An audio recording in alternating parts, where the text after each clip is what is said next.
Hey customizers, welcome to the next adventure at Talking Hands Customs. To all my subscribers, boom shakalak, and if you're new to the channel, boom shalak lock boom.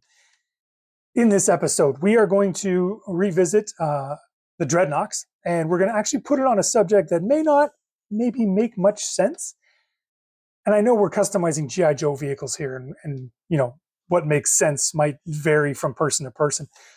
But you might think that, well, you know, the Dreadnoks wouldn't really use sophisticated equipment. And yet, in the very first episodes of the main series, they were on a space station. So if you have an idea that puts maybe some unconventional coloring or matching up of team to vehicle colors, then I say go for it. And in this case, we'll be doing a Stellar Stiletto in Dreadnok colors. I love the Stellar Stiletto, and I don't think it gets nearly the amount of love that it should. It's a nice, simple design. It's got some nice greebly detail on it. It looks good. It's got some little paint traps in it. If you're new to the show, I do videos on paint traps from way back, but basically what that is all these little nooks and crannies and crevices down in here are a great place, one, for vintage dirt to collect, and two, to make it hard to get paint in depending on your application process if you're using spray paint or an airbrush, etc. So it's just something to be mindful of. The other thing is color harmonization. So we have some long missiles, and the Stellar Stiletto is a very long, narrow subject. So when you look at it from the side or even from the bottom, these missiles, although there's only 4 of them, take up a lot of space, the gun too, because they're long and they're almost the same proportion. They have the same proportionality as the ship itself. So these will actually, depending on what color you make, potentially change the color balance. So it's something to think about.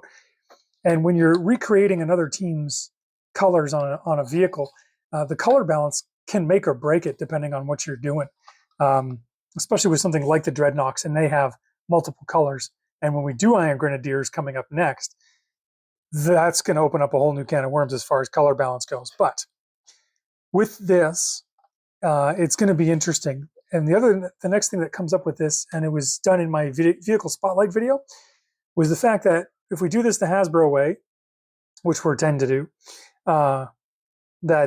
this line here is where the split is, and you won't be able to paint this whole engine bell in one color. So it may seem odd to you to have the colors split horizontally like that, but if you look at aircraft camouflage from the 60s and 70s, you'll see a lot of it has a hard line. It's 3-tone camouflage up top. There's a hard line split, and then it's all white underneath, or a light gray, or what have you. So that's what we're going to leverage here. So in this case, for my color balance, I'm still debating the missiles even as I film this. I want to look at the Dreadnok cycle and mimic that. So these might be a red color, but I'm not sure if, because there's so much visual volume created by these missiles, if that would knock the color balance out of whack, because I'm not going to do the red and blue Dreadnok colors. I'm going to be doing this in the blue, green, or turquoise color, the super dark blue or super dark purple, whatever you want to call it, and then the sun color changing lime green, such as it is. When we talk about these paint colors, I'll show you the paint colors I'm going to use when we get into it. But first we have to talk about breakdown and everything else. So don't worry about that, and don't worry about the names of the colors. Again, if you're new to the show, the name of a color doesn't necessarily mean that's what it is. And I know that sounds super confusing, but I addressed it in other episodes, and we'll talk about it in this one as well. Essentially, I'll be using a turquoise color, a super dark blue, and a lime or barf green to get this one done up. And so once I remove all the silver accessories from the bottom, I have these 2 cables up top here, and I'm not going to match the silver accessories on the bottom with this cable. I'm going to treat it separately. In fact, I may harmonize these with the engine bells, the tail, and the nose, in which case that should give us the color balance we want, especially if I go red down here, with the lower half of the hull being a dark blue, almost black color. For those of you that are lucky enough to own original Dreadnok stuff, I'm aware that it's a black purple, and I may push into that. But in a lot of lighting on photographs, it looks dark blue, super, super dark blue, almost like a mica color or something like that. In which case, it's in the eye of the beholder, and it's your custom. Do what you want. In this case, I'll use what I've got if I'm not feeling a little bold, and maybe mix my own super dark purple. However, the point being is that with that being so dark, and getting that beautiful turquoise color up here, I think that making these the same swampy, leafy, barfy green as everything else there will actually give that color balance enough and give enough representation of those colors that the red in the missiles might actually help make it pop more and won't overpower the other colors, right? Because it's all about balance. So I'm just going to take this apart while we're talking here.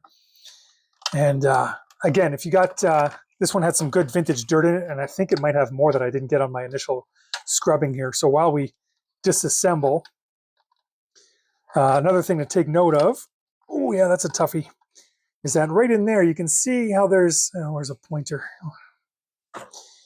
Right in there, you can see there's still some flash on the parts. Let's get that in focus. See that right there? It's kind of this little wispy part sticking off. Remember how some of these parts would come on, or most of them would come on like a sprue or a part string? There we go. So I'm also going to clean those up with an X-Acto knife, get those nice and cleaned up. And yeah, these are flexible. If you needed to replace these, you could do that with rubber hose or anything else you wanted to as well. Most Stellar stilettos come quite complete actually on the secondary market. I would say the hardest thing to find is this little thing right here. And I know Stellar stiletto compared to the Star Brigade vehicle where they cut this off probably as a child safety thing. One of the first instincts you have if you have one of these to customize would be to make a proper Star Brigade version of this. And I'd 100% agree with you on that. In fact, one of the versions I might do of this is going to be like that, but leveraging the space shuttle color scheme. So anyway, that's another project for another video. So yeah, pulling these apart, it's pretty easy. This one's in actually quite good condition. The stickers came off really nicely, like zero residue, but I'll still do a final check before I prime. And I will be priming this, so that way it has nothing necessarily to do with the plastic itself, but you're going over red. Red's a strong color, much like black is as well, any dark color. And I want to basically make my new color's life a lot easier by splitting the difference of the shift in tone. So the red's strong. I don't want to have any sort of red undertone in any of my painting. I'm not too concerned about it, but at the same time, why worry? Yeah, I just pinched that to make it come apart here. This silver bit is being a little obnoxious, truth be told, and I don't like that. I don't want to pop it out too hard, so I'm going to probably pop this into some water and get that off of there. So I'll come back to that, in which case the canopy will stay in too. I don't want to break any of this stuff. The plastics, the brittleness of this plastic isn't that bad, but for playability's sake and displayability's sake, for manipulating it to disassemble it, I would be careful. The next thing we got to do is pop these tabs in the wing here. Actually, you know what would make it even better? Let's pop off the nose. And keep in mind too, depending on what kind of paint you're using, I like to use acrylic, which has some flex to it. Some enamels act like a stain, but this is soft, squishy rubber here. So in this case, once you paint it, you'll want to be careful. I've done a Night Force Stellar stiletto, so this was fluorescent orange spray paint, and it came out okay, but it's one of those things where you want to minimize your handling just because why would you want to ruin all the work you just did? So we'll pop that off. And then we should just have to pop these wing tabs here and we'll be good to go. So just a little bit of pressure. It's certainly nothing like a HISS tank tab. There we go. That hollow of success. There we go. Now I've never taken one of these apart. That's not true. Yes, I did. Who am I kidding? Let's see if these come off here. I might actually be doing this in the wrong order. It's been a while since I've taken one of these apart. You can see that there's a key in there, so these might just pull right off. Anytime you want to pull something off just to experiment with it, there we go, this one's coming. Just be gentle, and if you start hearing cracking or creaking or a snap noise, just stop what you're doing and put it back where you found it. There we go. Yeah, so there's a few tabs in there, but they'll come right out. And these are, they're not squishy per se, but they are a softer plastic than the red hull here. Probably for ease of assembly. There we go. That one just came off. Took a little bit of body English there. Now we got those off. There shouldn't be anything locking this together, if I remember correctly, unless there's a tab hiding somewhere else. Doesn't seem like it. Maybe it's just being stuck because it's stubborn. Yeah, it's just being stubborn. There we go. So if you haven't watched the vehicle spotlight episode on this, well, it was a solid brain fart right there. It has locating pins on it and everything else. So The other thing with the Stellar Stiletto, and it's going to be good because the wings are actually part of the lower hull if you didn't know that. So the dark blue, black color, whatever you want to call it, is actually going to be up here as well, which is nice. So it's not all just kind of sitting underneath and out of view where you only get that half line there. You'll get a full wing of that color too. And on this ship, it'll make a big difference. So a quick review, you'll have to paint this whole thing because you'll be able to see inside of it because that's where the leg holes are. You can see the canopy through there as well. And there's a lot of light that gets in there, so you'll have to do the whole thing. Another reminder too, our famous trenches here. So just along, let's get the pointer back here. Just along here, there will be a little edge. So you want to make sure you get this whole thing in that color. So we're going to treat this like it is blue-green dyed plastic, and we're going to paint this whole fuselage bit. Canopy will be off, and once yeah, you can see there underneath for the silver bit here. Let's see if I can get it in focus for you.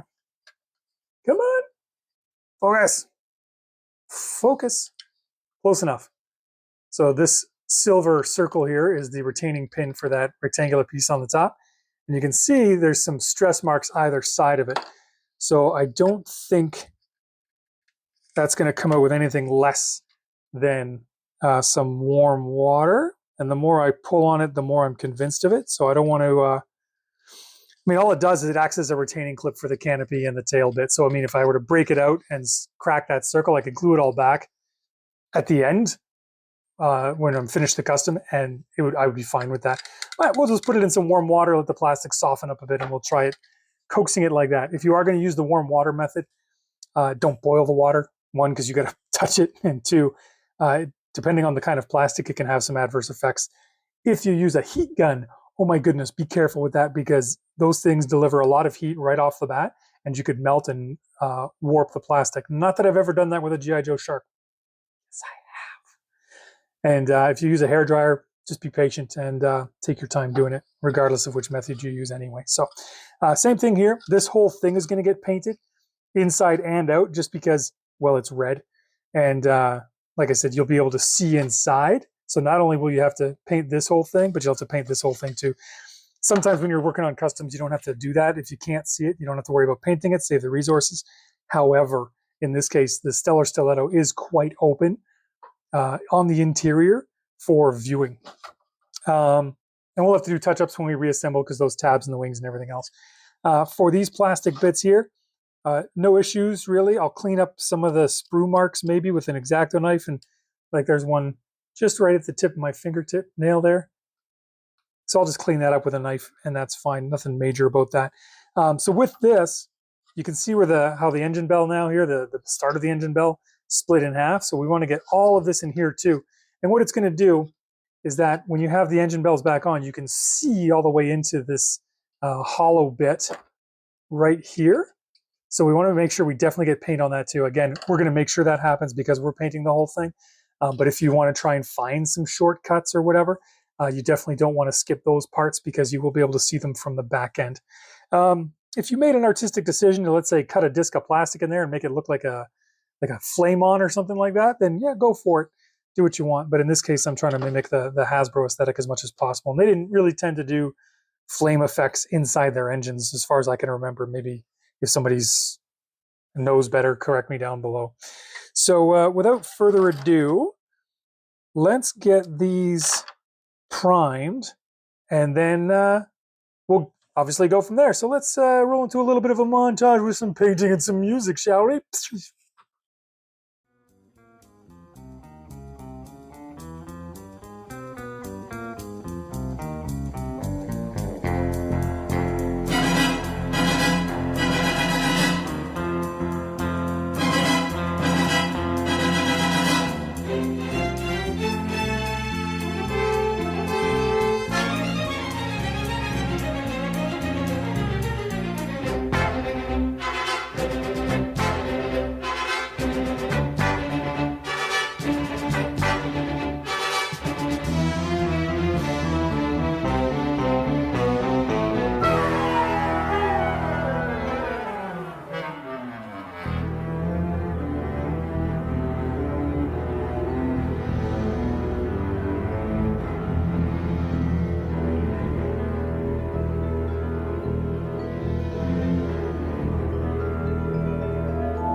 All right, we've got some primer on here, so let's talk about it.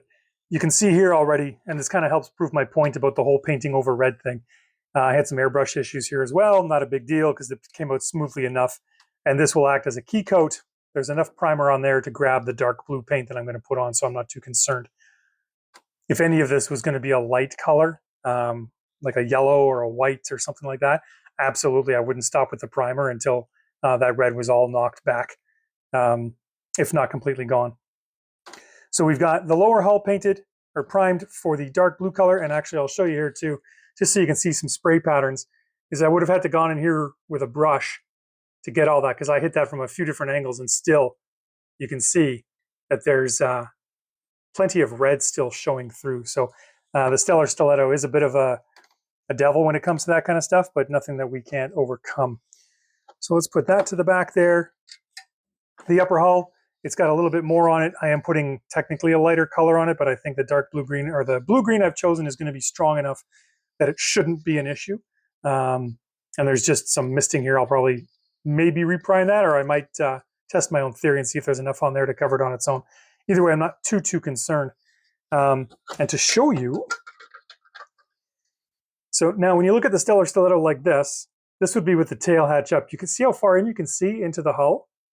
So we'll need to make sure that everything gets hit and is its final color, whether that's a combination of primer and paint, or more paint over this key coat of primer, what have you. And even inside the engine bells themselves, there's lots to be seen. And through the leg holes, yes, there'll be a figure in here eventually, or most likely.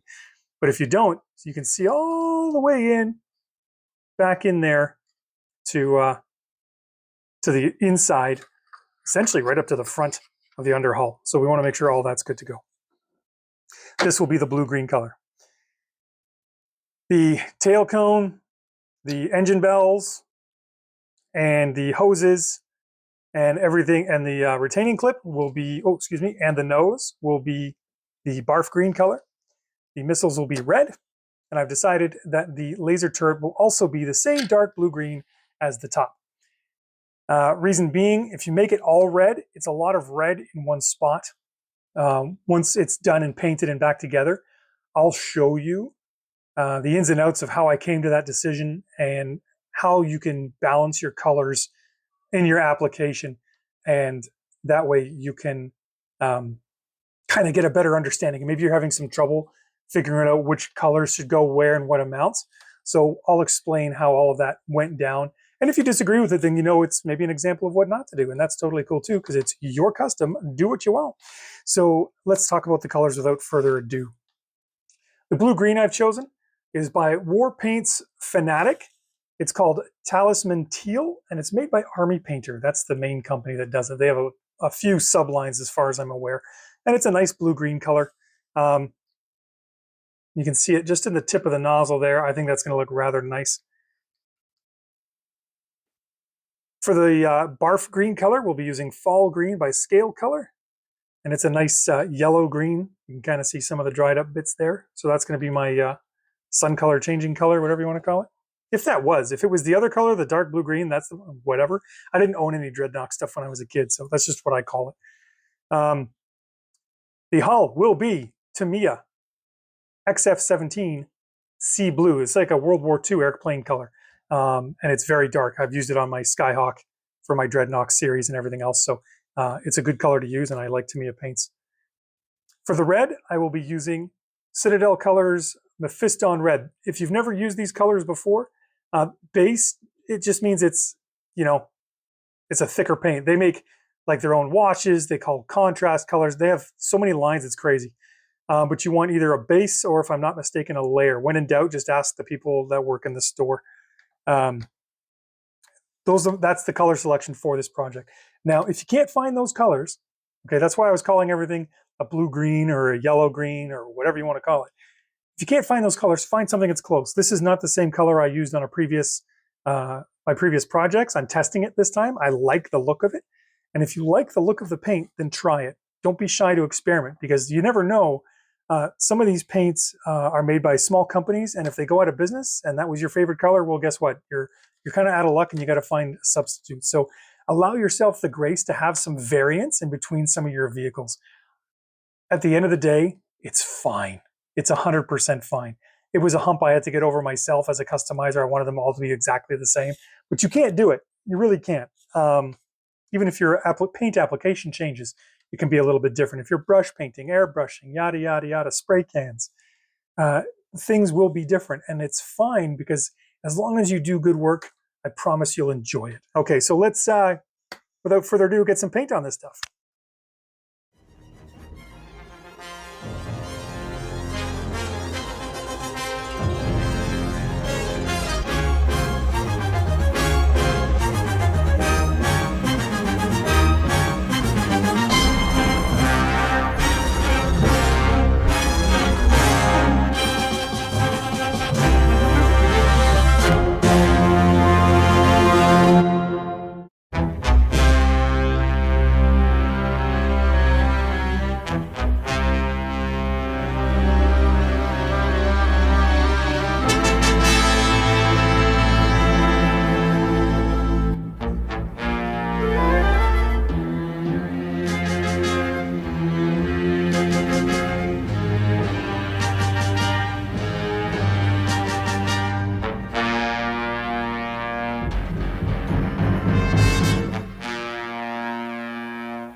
Okay, customizers, we started off with this, and now we've got this. May I present to you the Dreadnok Stellar Stiletto. Let's talk about it. A couple of things happened during the painting process. Had some airbrush trouble, not a big deal. It happens from time to time. But I changed my mind about the colors. We talked about the missiles being a Mephiston red color. Once I got them on there, I didn't quite like what it did. The red is fine. I might have gone brighter if I wanted to stick with the red. But it wasn't the fact that the red was the wrong shade. It was the fact that there was any red on there, that much of it in the first place.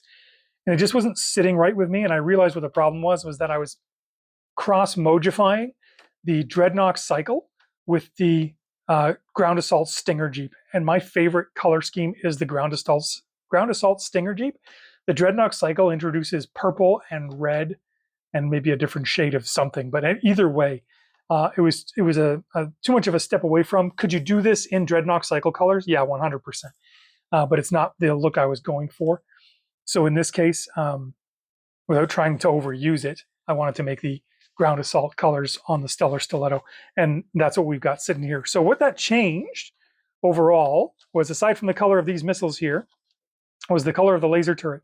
And what that does now is that you see the effect here. You have this big chunk of blue-green and the dark blue, which is now broken up and somewhat overlaid by the yellow-green. If you didn't have that, you would have almost a bookending effect, and it might look a little jarring.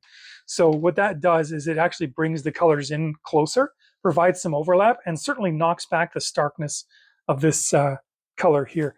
Now you can see there's some stickers down here. These are from the custom sheet I used several videos ago. Some are left over from a Dreadnok sheet ordered from Toy Hacks, where I get most of my stickers from. And then as a cool little homage, because they do have a red sticker on the Ground Assault Stinger, I put some red Cobra Commander, Mickey Cobra Commander stickers here. This is the Mickey Mouse Cobra emblem, kind of like it first appeared. They call it the Mickey Mouse, if you didn't know, because it's got those two little mouse ears on top. And there it is. And then what I did is I went ahead and I put a little Mars sticker here, because I had the Knock Air there. And it was lopsided, or not lopsided, it was asymmetrical. I didn't know what else to put here, so I put the Mars sticker here, just because Mars seems to have their hands in everything. I kind of putting that into the G.I. Joe lore. And if I put Zorana in here, which is kind of what I want to do, it's almost like it's a breakup present from Destro when she breaks up with her and goes back with the Baroness, that he gives her a Stellar Stiletto. Anyway, a little bit of fun. Do what you want with your own custom, obviously, as it always goes. So now you can see kind of like a before and after here with the regular stiletto, which is fantastic, and something a little bit more, maybe a little brighter, maybe a little bit more exciting with the one we've created together here today. So that about sums it up. So what I'd like to say is thank you very much for watching. To all my subscribers, I love it when you show up. Thanks for all your comments below. I really enjoy them. And we've got way more adventures coming up ahead on the channel. So if you're new to the channel, give a like and subscribe if you like. Come on back for more, even if you're just morbidly curious as to what the hell I'm going to do next. In the meantime, I hope all your projects are going swimmingly, and I want you to be safe and have fun.